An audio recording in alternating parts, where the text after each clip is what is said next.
Ibyiza mukunzi wa Minembwe TV, reka twizere ko umeze neza aho uri hose. Uyu mwanya rero tukaba tugiye kukubwira amakuru ahavugwa mu burasirazuba bwa Repubulika ya Demokarasi ya Kongo, ariko turaya hera mu Minembwe ndore niho tuza kugarukaho cyane. Gusa nimba utarakora subscribe, reba hasi handitse subscribe ikore maze uzuzobona ibiganiro byacu mu bambere. Tugiye kubwira ijambo rya General de Brigade Charles Matama yagejeje ku baturage bo mu Minembwe nyuma yuko yahageze ku minsi 26 y'ukwezi kwa gatatu. Turakubwira kandi ko SADC igiye gusaba leta ya Kongo guhagarika ibitero igaba kuri AFCM 23. Nanone kandi ngo Gisegeti yo barasimbutse kudeta zirenga 100. Niko Costa Mutamba, ministre wa Justice cyangwa se ministre w'ubutabera muri Kongo yabivuze. Ikaze kuri aya makuru yacu. Nakubwiye ko ushobora kudukurikirana ku mbuga nkoranyambaga zitandukanye, Facebook, X, hose ni na TikTok, hose ni Minembwe TV.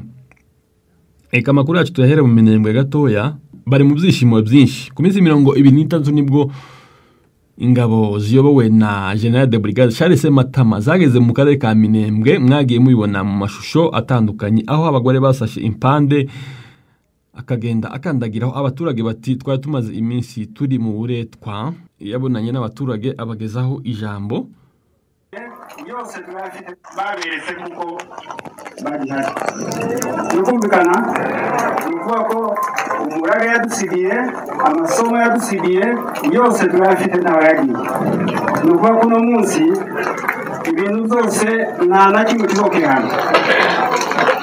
Babwiye kuko intego yacu ni ayindi nimwe, twigwanaho kandi tugomba kwigwanaho kugeza tubonye amahoro. Urukumva neza? Ato dutinya ngo tubabaike kubera ko kiongozi yadusize ngo wenda ngo akazi kazakorera. Nukuvuga ko tuzenderera gukora akazi kacu kandi dukorana n'abasaza hano. Tuzoguma tumva amabwiriza yabo, impanuro baduheza kugira ngo tugeze ku musozo akazi twiyemeje gukora. Urukumva neza? Gahunda imumuje cyane kugira ngo muhumure, nta kibazo na kimwe gihari gikomeye. Ikibazo gikije kigatambuka kizakizana n'ibisubizo. Urukumva neza? Nukuvuga ngo uko niko Imana yabibonye kandi ntabwo twagenda impaka Imana. Uretse ko musenga Imana kandi murayizi, Imana nimba yarashatse ngo ko bigenda ntabwo twabikora. Twebwe tugomba kubyumva kandi tukabyemera kuko ntacyo twakunguza. Nukuvuga ngo tubaye pole cyane kandi mwihangane kubazo byose mwabe nazo n'intambara. Ndabizi ko mwabe n'intambara n'ishima ryo mufusha abana benshi, abasivile barapfuye, abasirikare barapfuye, ariko bose tubaye pole. Kandi igihugu ntabwo kiboneka amaraso ameneka. Ukumva neza? Amaraso agomba kumeneka, agomba kuba abitanga kugira ngo igihugu kiboneke. Kandi na n'ubu turacyakomeje n'igihugu kiboneka n'umutekano. Abenshi batekereza ko twadushaka igihugu wenda ngo turusha igihugu ntatugira. Oya, igihugu turagifite, ahubwo turashaka ubuyobozi. Ukumva neza? Twavukiye hano nimukaza mwitiranye ibintu Imana yaduhaye igihugu. Oya, yakiduhaye kera ntabwo ari none. Yadusezeranyije ubuyobozi, nibwo yadusezeranyije, ariko ntabwo ari igihugu twadushaka.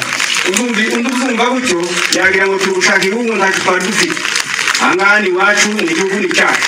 N'aba bandi batwanga barababwiye ngo niba batwanga badashaka ko tubana bagende badusige ubutaka bwacu. Urukumva neza?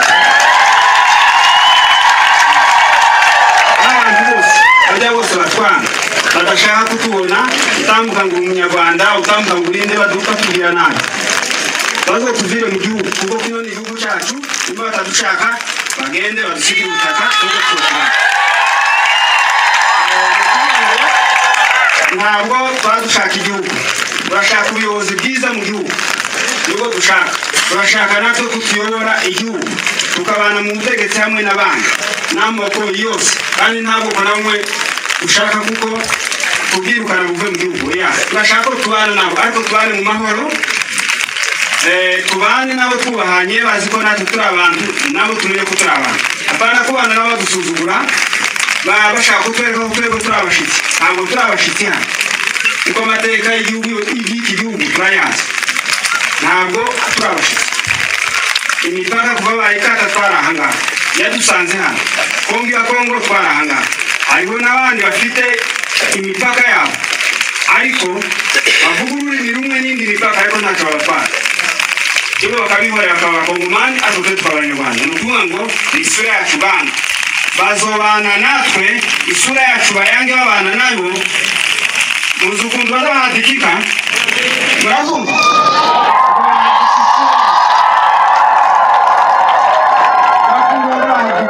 igatora ni ukuvuga ngo tuzobahadika isura yacu bayitora. Yes, ndagira ngo mwabyumvishe ijambo rya General de Brigade Charles Matama yariko ageza ku baturage ka Minembwe.